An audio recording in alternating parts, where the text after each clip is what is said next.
jauh-jauh dari BPPMT. Baik Bapak Ibu hebat, sebelum beliau memaparkan, berikan dulu tepuk tangan yang meriah untuk beliau. Gimana sehat Bapak hari ini? Bahagia Bapak Ilham? Alhamdulillah. Perkenalkan Bapak, nama saya Lidianti Bapak Guru SD. Baik Bapak Ibu yang saya hormati, saya akan memberikan waktu seluas-luasnya kepada beliau, di mana beliau akan menyampaikan baik konsep maupun praktek. Setelah itu ada sesi tanya jawab pada dua penanya, atau lebih kalau seumpama ada waktu kita berikan untuk penanya lain. Baiklah, tepuk tangan untuk beliau. Waktu dan tempat disilahkan.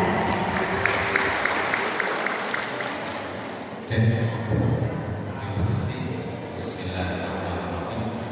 Assalamualaikum warahmatullahi wabarakatuh. Selamat pagi, selamat pagi Bapak semua yang saya hormati, Bapak Korwil, Bapak Ibu pengawas, Bapak Ibu kepala sekolah yang ada di Kecamatan Situbondo, serta teman-teman guru hebat semua. Alhamdulillah, Rabbil Alamin. Puji syukur atas segala rahmat nikmat yang telah dilimpahkan oleh Allah Subhanahu wa Ta'ala, Tuhan yang Maha Kuasa, sehingga kita bisa hadir di ruangan ini dalam keadaan sehat walafiat. Semoga ilmu yang bermanfaat, ilmu yang barokah senantiasa tercurah kepada kita semua. Amin. Saya tanya Bapak Ibu, bagaimana kabarnya Bapak Ibu? Oh, belum ada kesepakatan ya? Kalau bertanya kabar. Ada tiga ya, kalau nanti saya tanya bagaimana kabarnya, Bapak Ibu jawab, Alhamdulillah, sehat jasmani. Gitu ya, tangannya ya. Sehat jasmani, sehat rohani, menghilangkan tangan di dada, sehat ekonomi. Terus yes, yes, yes. Tiga kali ya. Ayo berdiri.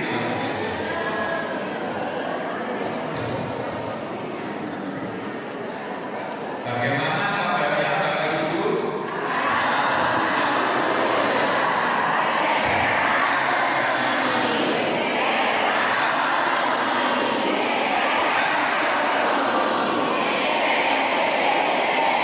Amin ya Rabbal Alamin. Setuju ya? Sehat. Baik. Saya izin.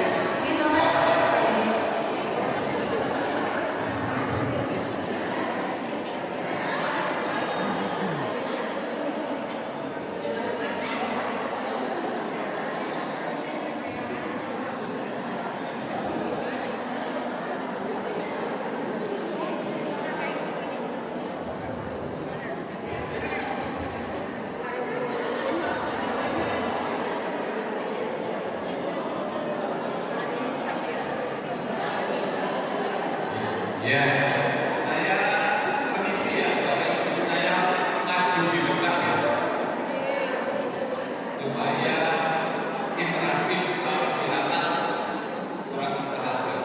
Nah ini ada gangguan sedikit tentang suaranya agak menggema ya Bapak Ibu ya. Maka saya agak jauh. Kalau dekat ini tuh enak mana? Baik, saya dekatkan.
balik ke atas, balik ke atas.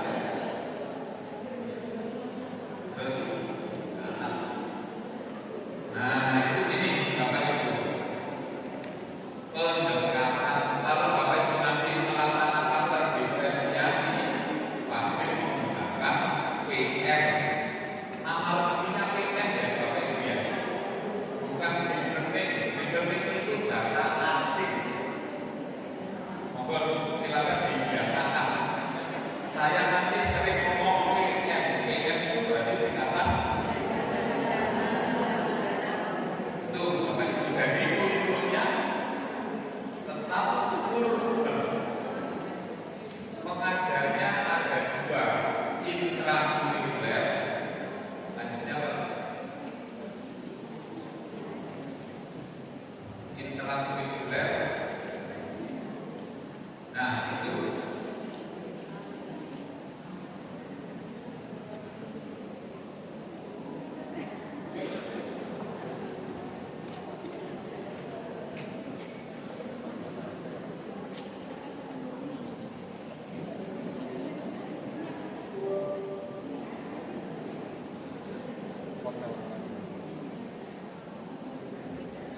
dulu Bapak Ibu yang dasar Bapak Ibu ya.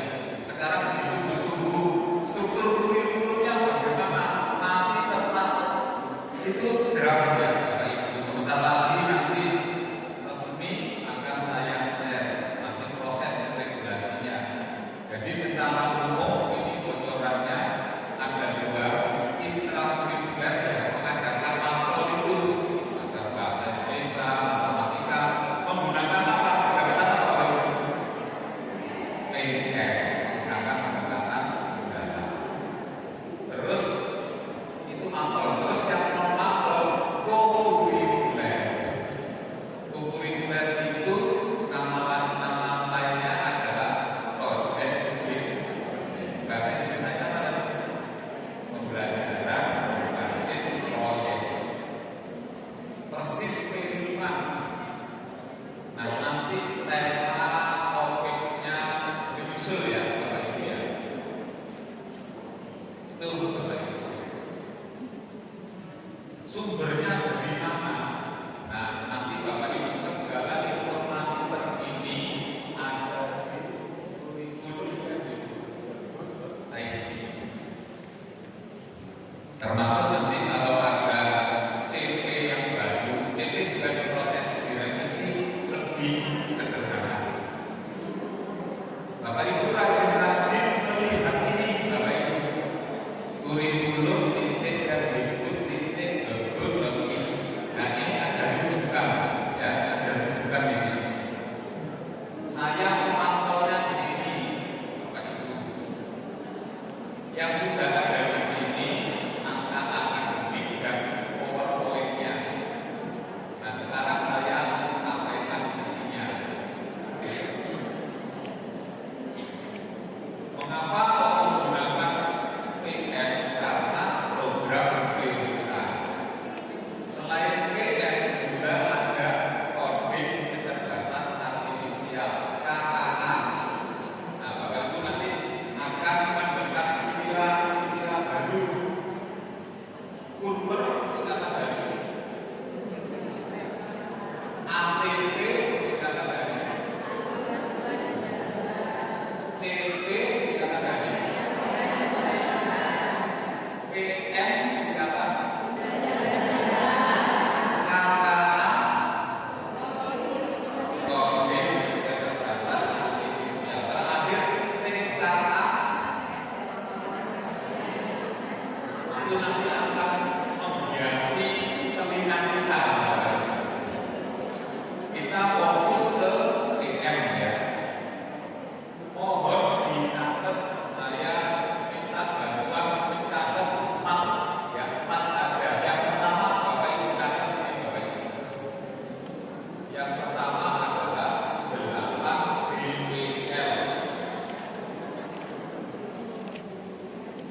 mencapai 8 karakter siswa.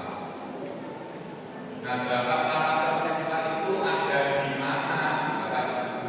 Ada di SKL. Ini pemerintah yang menguraikan. Kemudian operasional di CP. Jadi Bapak Ibu yang ngajar mata pelajaran bahasa Indonesia, matematika, bagaimana saya mengajar Bapak DPR, tidak usah bingung. Bapak Ibu fokus ke CP. Jadi kalau Bapak Ibu mengajarkan CP, itu berarti mengajarkan apa Bapak Ibu? Baik, ini ya Bapak Ibu yang ingin dicapai. Yang kedua, Bapak Ibu, monggo yang kedua adalah prinsip-prinsip PM. 1, mindful learning. Saya pakai tetap bahasa Inggris karena kalau diterjemahkan artinya singkat, sedikit berkesadaran. Mindful itu tidak kesadaran saja Bapak Ibu, tapi motivasi dari dalam. Silakan dicatat di sini Bapak Ibu, poin-poin yang Bapak Ibu inginkan kan wujudnya yang wujud kelas yang sudah mindful itu yang bagaimana sih? Kan gitu ya Bu? Pembelajaran yang berkesadaran itu yang bagaimana sih? Pembelajaran yang berkesadaran apabila bahwa dibuka dalam berikutnya halaman 2 yang paling bawah itu ini kata kuncinya ya, motivasi dari dalam. Jadi siswa itu motivasi untuk belajar dari dalam, bukan dari eksternal, bukan karena ujian, bukan karena hukuman. Wah, nanti saya dihukum, wah saya nanti dipuji, bukan itu Bapak Ibu. Nah ini ya, sehingga kesadarannya tinggi. Terus ciri-cirinya lagi rasa ingin tahu tinggi. Jadi kalau di kelas itu nampak siswa rasa ingin tahunya tinggi, berarti mindfulnya tinggi. Otomatis terlibat aktif. Jadi itu Bapak Ibu. Baik, saya ingin tanya Bapak Ibu, apa yang terjadi di siswa kita malam harinya? Besok itu ada pelajaran olahraga. Besok itu ada pramuka kemah. Apa yang terjadi malamnya? Saya ingin kita jawabannya, siapa yang jawab? Anak kita, keponakan kita, teman kita.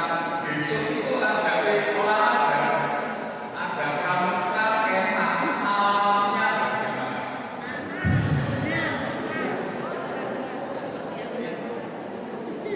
Malamnya bagaimana?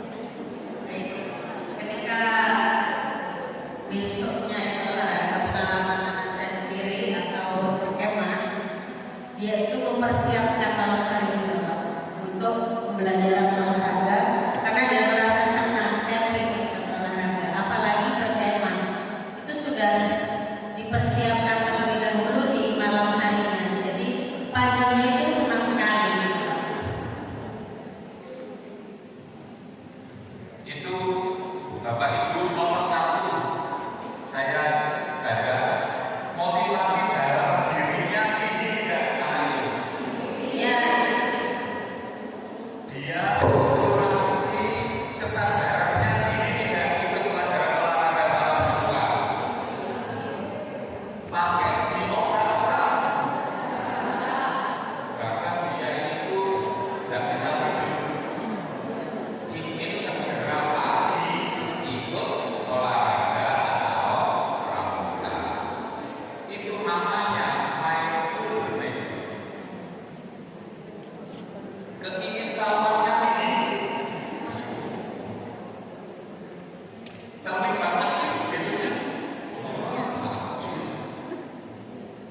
Akhirnya meregulasi diri.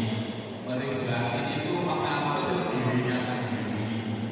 Oh, besok itu pramuka, saya harus menyiapkan perluannya, hasbuknya, bajunya, tongkatnya, talinya, bahkan minta ke mamanya, talinya masih belum ada, beli yang malam ini.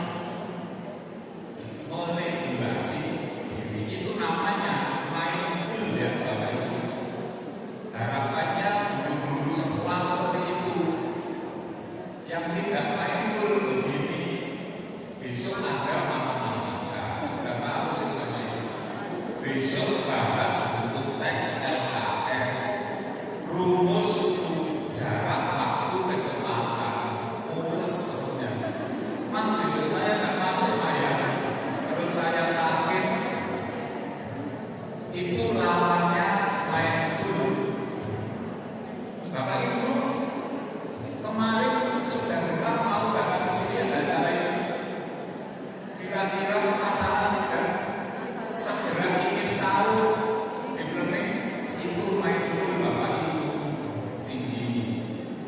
Tapi begitu ke sini gurunya ibarat saya ini jangan mengecewakan murid-muridnya. Seperti anak-anak sudah nyiapkan pena, sudah nyiapkan perlengkapannya.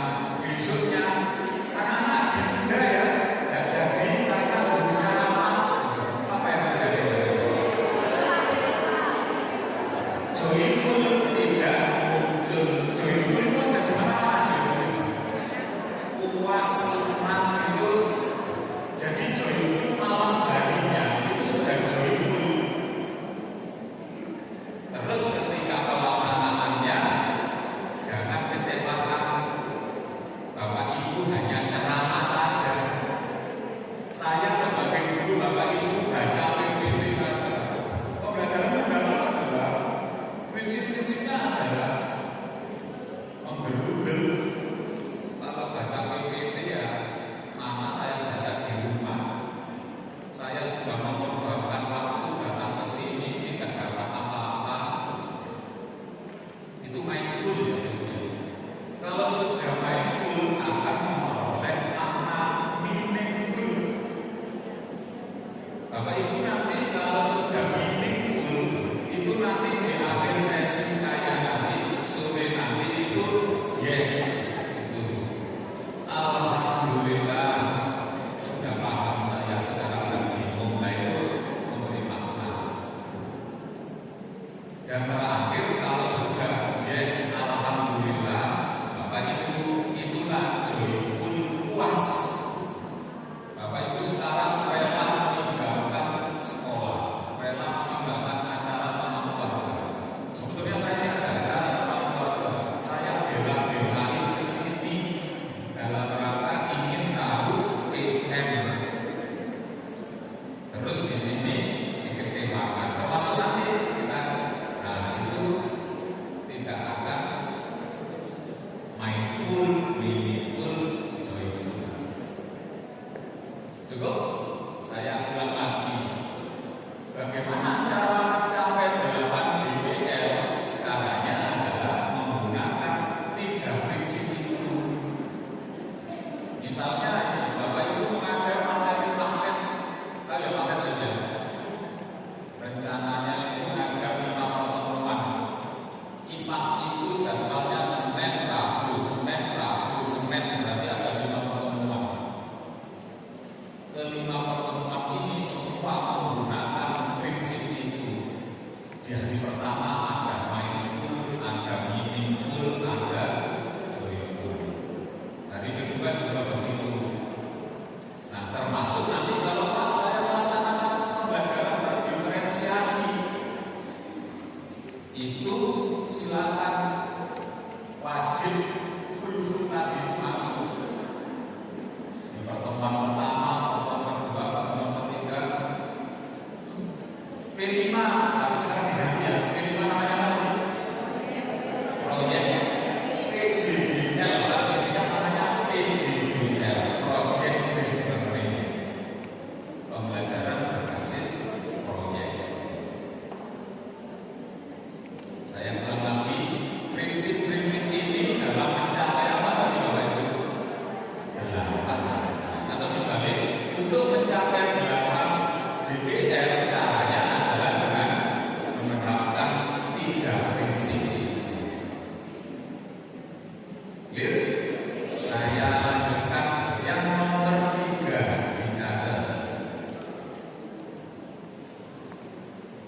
Nah, ini Bapak Ibu intinya. Saya ngajar materi magnet tadi berapa pertemuan? 5 pertemuan itu supaya mindful, meaningful, joyful, tahapan mengajar wajib ada 3 itu. Ada memahami konsep, terus mengaplikasi dan refleksi. Monggo dilingkari yang mengaplikasi. Itu nama lainnya praktek, Bapak Ibu. Jadi kalau ingin dikatakan PM, pelajarannya wajib ada praktek. Saya tadi materi magnet berapa pertemuan Bapak Ibu? 5. Pertemuan 1, pertemuan 2 masih memahami. Sebelumnya kan saya sudah tahu magnet ya Bapak Ibu. Maka saya beritahu anak-anak, magnet itu adalah benda yang dapat menarik benda yang dari baja dan besi. Saya beritahu magnet itu macamnya ada 5 anak-anak ya. Ada magnet jarum, magnet nada, magnetum, dan seterusnya.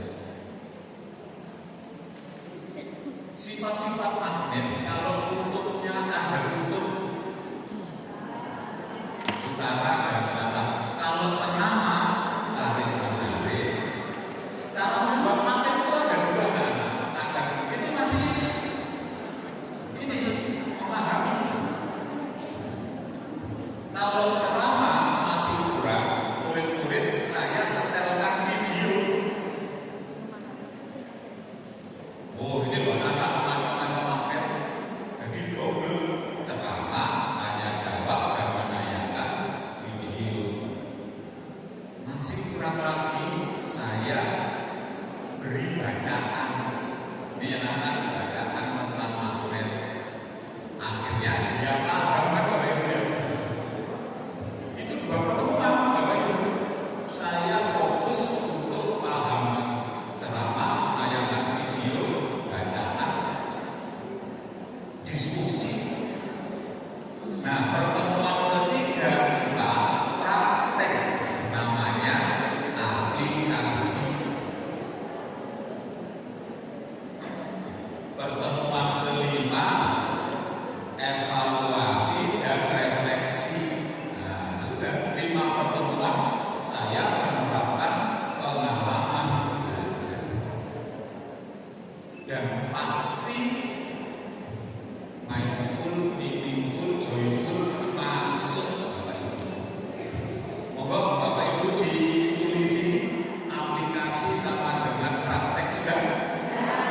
Terus tambahkan lagi inti dari PM. Nah, itu.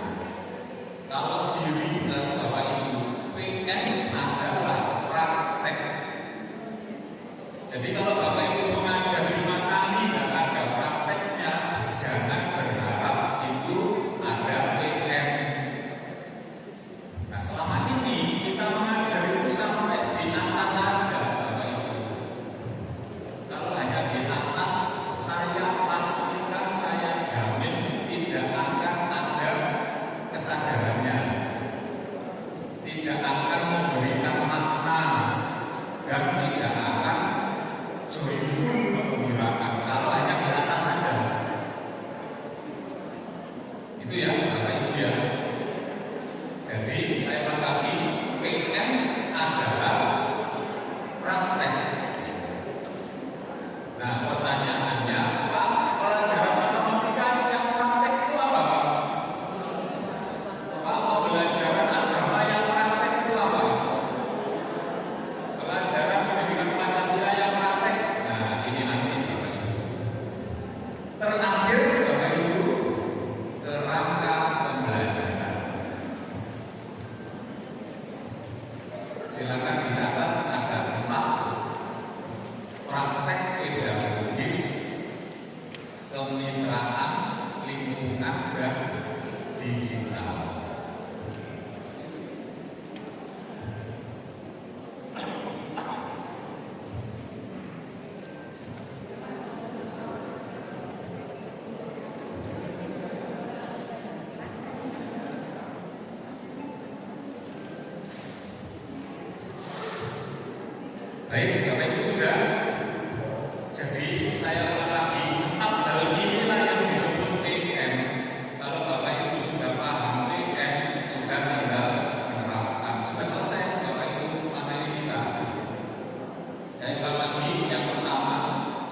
tujuan akhir dari PM itu apa? Mencapai 8 karakter. Untuk mewujudkan 8 karakter, caranya setiap pembelajaran menerapkan 3 prinsip, yaitu berkesadaran, bermakna, dan berguna. Tiga-tiganya ini ada, dipastikan muncul kalau siswa diberi pengalaman praktek. Bapak Ibu tadi identik dengan praktek. Siswa Bapak Ibu sebelum praktek harus diberitahu, harus dipahamkan dulu. Contoh guru PJUK, teman-temannya ngajar PJUK kan? Nah, itu ya, lompat jauh, praktek kan Bu ya.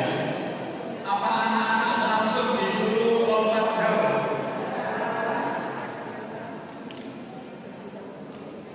Mic-nya tadi mana? Pak, Ibu yang ngajar PJUK, saya tak bicara ngobrol-ngobrol. Ibu mic-nya pelajaran lompat jauh, jadi supaya fair, apa namanya, semua waktu saya ajak dialog. Pelajarannya adalah lompat jauh. Apakah anak-anak langsung disuruh lompat jauh? Tidak. Nah, maka anak-anak itu dipahamkan dulu. Anak-anak lompat jauh itu caranya itu awalannya itu ya Bu ya.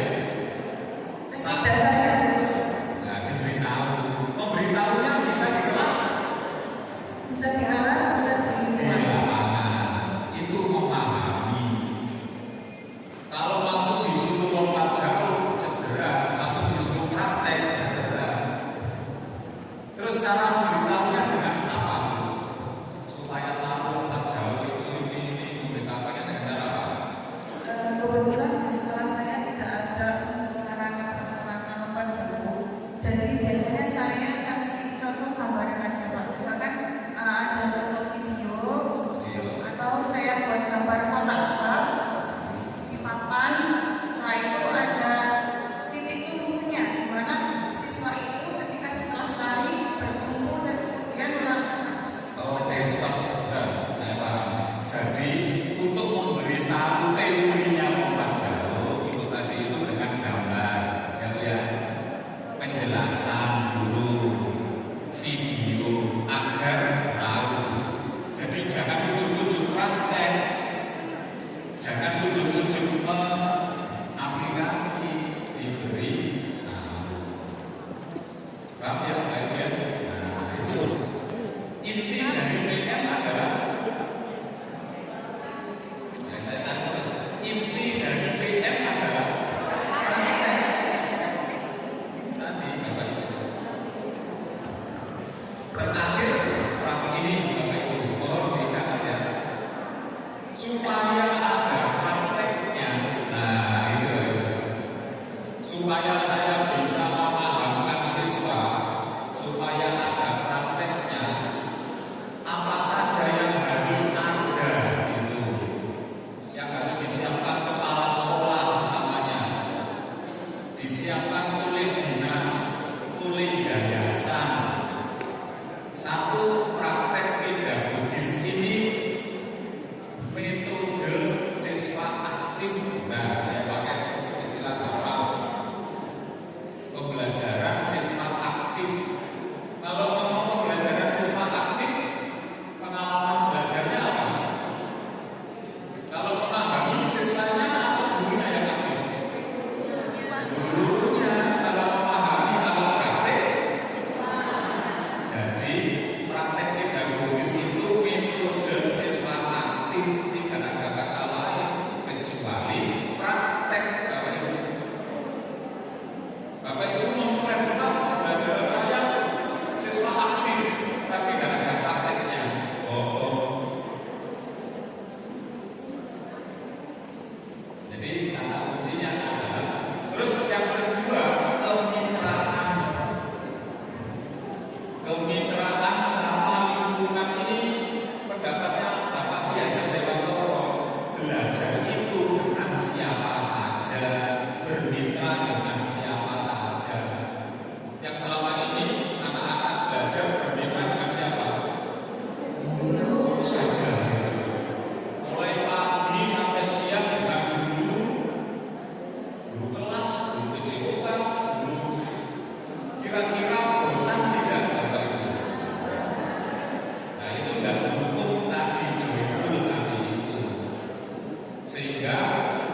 guru dari kecamatan Panji, boleh Bapak Ibu ajak.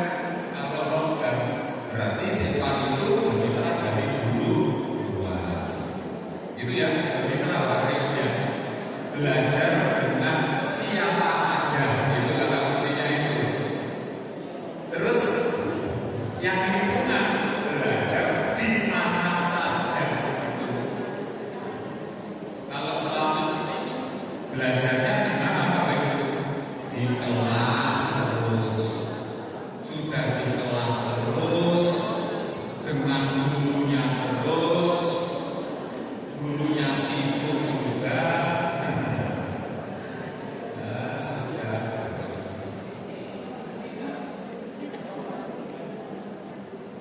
Supaya aktif anak-anak diberi virtual ya, lingkungan virtual. Oke, terakhir pemanfaatan digital Bapak Ibu. Itu kita tidak bisa hindarkan. Bapak Ibu punya bestie guru di Jakarta, teman pelatihan atau family, pokoknya bestie. Ajarkan coding ya, murid saya ya, saya nggak paham coding. Bapak Ibu pakai LCD ini, kebetulan di sekolah Bapak Ibu ada LCD, pakai Jimit saja gratis. Anak-anak, sekarang kamu diajar sama teman saya. Wah, itu fokus ya anak-anak ya. Jadi itu Bapak Ibu bermitranya apa? Lingkungan pembelajaran virtual dapat, pemanfaatan digital dapat, praktek pedagogis juga dapat. Begitu ya Bapak Ibu ya. Sekarang bagaimana prakteknya? Monggo Bapak Ibu buka halaman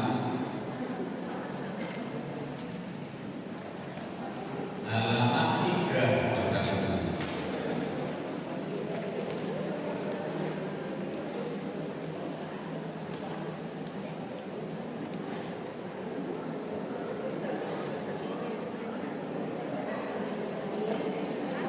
Nah, itu gambar apa Bapak Ibu? Itu buram ya Bapak Ibu ya. Itu gambar danau atau gambar laut. Bapak Ibu bisa lihat di situ ya. Terus ada garis putus-putus. Garis putus-putus itu batas antara permukaan dan dalam. Yang di permukaan itu bahasa Inggrisnya surface. Surface learning, pembelajaran di permukaan. Bapak Ibu lihat di halaman 3 saja Bapak Ibu. Pembelajaran di permukaan, yaitu apa? Yang pembelajaran sekedar menghafal fakta-fakta, sekedar tahu, tapi tidak mengetahui maknanya. Anak-anak itu, terus Pak, saya pokoknya hafal macam-macam magnet, hafal cara membuat magnet, dan nanti kalau tes nilai saya tinggi. Itu surface learning tanpa ada praktek Bapak Ibu. Nah, sekarang PM itu praktek. Jadi PM itu tahapannya 3 ya. Tidak bisa langsung ujuk-ujuk itu Bapak Ibu, tapi harus pemahaman dulu, surface dulu. Kemudian praktek itu, dan terakhir adalah refleksi. Nah, ketika memahami Bapak Ibu, apa yang dipahamkan ada 3 sebelah kanan itu Bapak Ibu ya. Pengetahuan esensial, ketemu Bapak Ibu? Itu Bapak Ibu beri kode KI 3. Masih ingat KI 3 itu apa? Pengetahuan KI 3. Pengetahuan aplikatif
tidak fokus menyimak. Tapi ketika pelajaran PJOK semangat Pak. Apa Bapak Ibu?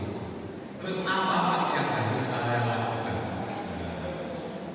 Anak-anak ada bertanya, mengapa kok itu terjadi? Anak-anak lebih semangat ke olahraga daripada matematika tadi. Dan apa yang harus saya lakukan? Siapa yang bisa?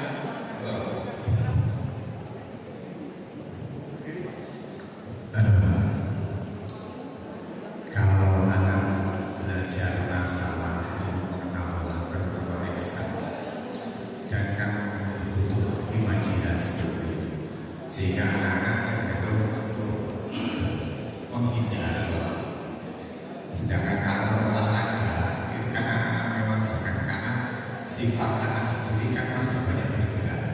Olahraga cocok dengan dirinya, yang mana juga tidak memberikan pikiran. Jadi yang saya tahu anak saya itu kalau sudah olahraga senang dia.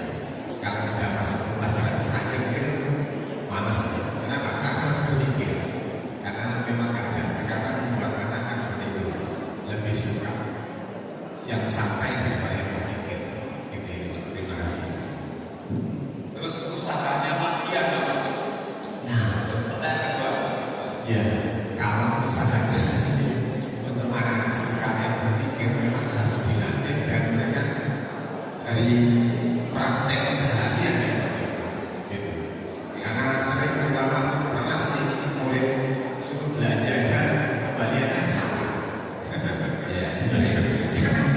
Dosennya tidak begitu sebenarnya, cuma mungkin dengan praktek begitu tahu bahwa dia bisa rugi kalau dia begitu, maka dia mungkin akan mau belajar begitu. Terima kasih. Oke, kita beri aplaus yang meriah. Ada yang ingin jawab lagi? Ini nanti Bapak Ibu mengalami ini loh Bapak Ibu. Apakah gelar akhirnya Pak Ian lancar Pak? Duduknya yang bagus. Terus perhatikan saya katakan PJOK nanti di luar kan. Kira-kira kalau suasana pembelajaran itu gimana? Joyful tidak muncul, meaningful tidak muncul. Apalagi memperoleh makna yang diperoleh ketakutan saja, ketidakpuasan saja. Nah itu bukan miliknya. Ada ya Bapak Ibu? Ya sesuai yang kita bahas tadi Bapak Ibu. Jawabannya simpel. Karena di PJOK ada prakteknya Bapak Ibu. Pak Ian buat praktek Pak. Buat praktek pasti saya pakai insya Allah saya pasti anak-anak nanti semangatnya tinggi tadi loh Pak, semangatnya tinggi, rasa kecintaannya tinggi. Nah kita kan langsung pakai rumus anak-anak, rumus luas adalah L sama dengan P tambah kali L. Dan menarik ya, nah sampai menunggu. Ya, menjawab yang matematika, anak saya sendiri kalau di rumah, kebetulan saya di olahraga. Wah, Pak siapa Pak? Nana, Pak Nanang, Bapak Nanang. kalau anak saya sendiri di rumah itu harus dengan benda, Pak. Harus benda. Ya, jadi kalau berhitung di rumah itu pakai tidak masih yang zaman zaman dulu. Nah, kalau misalkan lewat ya harus pakai ini loh. Ini namanya lebar, ini namanya panjang. Harus seperti itu Pak. Kalau enggak anak itu udah nyantol. Harus dengan dipraktekkan. Nah, dan teman dipraktekkan ya Bapak Ibu. Ditunjukkan ini loh. Gitu. Ya. Jadi harus nyata Pak. Kalau enggak nyata anak itu masih berangan-angan seperti apa sih, seperti apa. Jadi kalau anak saya sendiri kalau saya nggak ngajar matematika Pak. Kalau di rumah kan saya ngajarin matematika anak, jadi harus dengan benda apapun itu mau pensil mau ini kan ada pensil. Kalau tabung ini loh seperti ini tabung, ini lingkaran,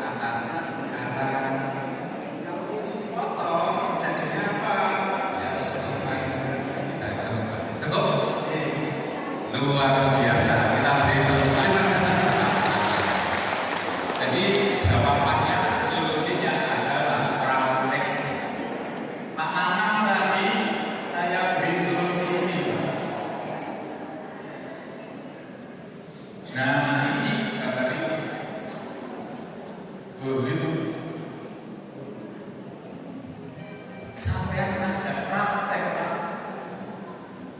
Ya sesuai kemampuannya. Mungkin kalau nggak punya kebun begitu, nih tekel. Berapa banyaknya tekel? Ini yang saya garis seperti ini. Nah nanti bisa disimpulkan sendiri. Bila perlu nggak usah disimpulkan, Bapak Ibu. Bagi anak-anak tertentu yang sudah bakat matematika, silakan. Ya, Bapak Ibu pembelajaran. Anak-anak, nanti kita berkebun anak-anak. Membuat buah kebun ukuran 3 meter kali 4 meter, ya. Berkebun ukur 4 meter. Terus nanti kita sama tanami sawi, karena di Kecamatan Tambak Pulau Bawean ini Bapak Ibu sekolah ini.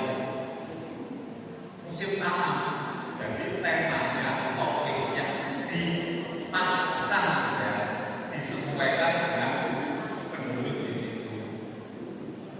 Ditanami sawi, jarak antar sawi satu sawi lain 30 cm.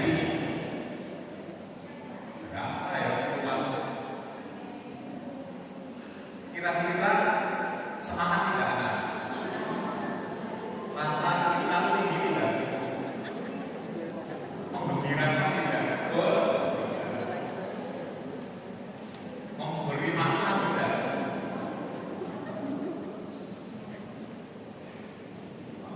Bapak Ibu pernah lihat gambar ini?